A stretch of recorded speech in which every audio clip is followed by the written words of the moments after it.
जंगल में चींटियों का झुंड रहता था। उसकी रानी बहुत मेहनती थी। सुबह सुबह ही वो अपनी टोली के साथ खाने की तलाश में निकल पड़ती। इसी जंगल में एक घमंडी हाथी भी रहता था। वो जंगल में सभी जानवरों को परेशान करता था। कभी गंदे नाले से सूंड में पानी भरकर उन पर फेंक देता, तो कभी अपनी ताकत का प्रदर्शन करके उन्हें डराता। उस हाथी को इन चींटियों से बड़ी ईर्ष्या होती थी। वो उन्हें जब भी देखता तो पैरों से कुचल देता। एक दिन चींटी रानी से हाथी से विनम्रता से पूछा कि आप दूसरों को क्यों परेशान करते हो? यह आदत अच्छी नहीं है। ये सुनकर हाथी क्रोधित हो गया और उसने चींटी को धमकाया कि तुम अभी बहुत छोटी हो, अपनी जुबान पर लगाम लगा कर रखो। मुझे मत सिखाओ कि क्या सही है क्या गलत, वरना तुम्हें भी कुचल दूंगा।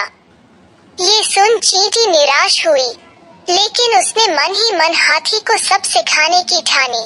चींटी पास ही एक झाड़ी में छिप गई और मौका देखते ही चुपके से हाथी की सूंड में घुस गई। फिर उसने हाथी को काटना शुरू कर दिया। हाथी परेशान हो उठा। उसने सूंड को जोर जोर से हिलाया, लेकिन कोई फायदा नहीं हुआ। हाथी दर्द से कराहने और रोने लगा।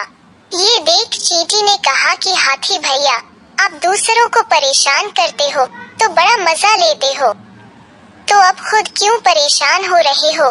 हाथी को अपनी गलती का एहसास हो गया और उसने चींटी से माफी मांगी कि आगे से वो कभी किसी को नहीं सताएगा। चींटी को उस पर दया आ गई। वो बाहर आकर बोली कि कभी किसी को छोटा और कमजोर नहीं समझना चाहिए। ये सुन हाथी बोला कि मुझे सबक मिल चुका है, मुझे अच्छी सीख दी तुमने। अब हम सब मिलकर रहेंगे और कोई किसी को परेशान नहीं करेगा। सीख: घमंडी का सिर सदा नीचे होता है। कभी किसी को कमजोर और छोटा न समझें। दूसरों के दर्द व तकलीफ को समझना ही जीने का सही तरीका है। किसी नगर में एक व्यापारी रहता था। वो बेहद सरल स्वभाव का और कोमल हृदय का था।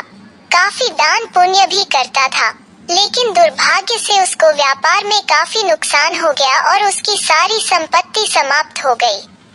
उसने सोचा कि क्यों न किसी दूसरे नगर जाकर व्यापार किया जाए। उसके पास एक भारी और मूल्यवान तराजू था, जिसका वजन 20 किलो था। उसने अपने तराजू को एक सेठ के पास धरोहर के रूप में रख दिया, क्योंकि इतने वजनदार तराजू को लेकर जगह जगह घूमना बेहद मुश्किल होता। तराजू सेठ के पास रखकर वो व्यापार करने दूर चला गया। कई जगहों और देशों में घूम घूम कर उसने काफी धन कमाया और फिर वो घर वापस लौटा। उसने सोचा अब वो अपना तराजू भी वापस ले सकता है, तो एक दिन सेठ से अपना तराजू लेने चला गया।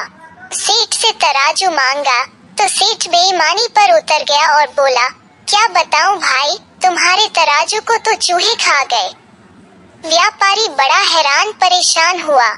फिर कुछ सोचा और सेठ से बोला, सेठ जी, अब इसमें आपका क्या कसूर?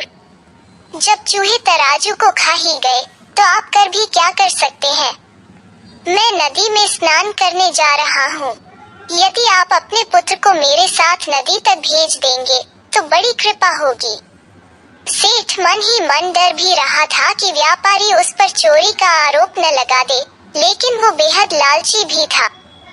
तो उसने सोचा अपने पुत्र को बता दे कि जब यह व्यापारी नदी में स्नान करेगा तो उसके गहने व कपड़े बहाने से चुरा ले।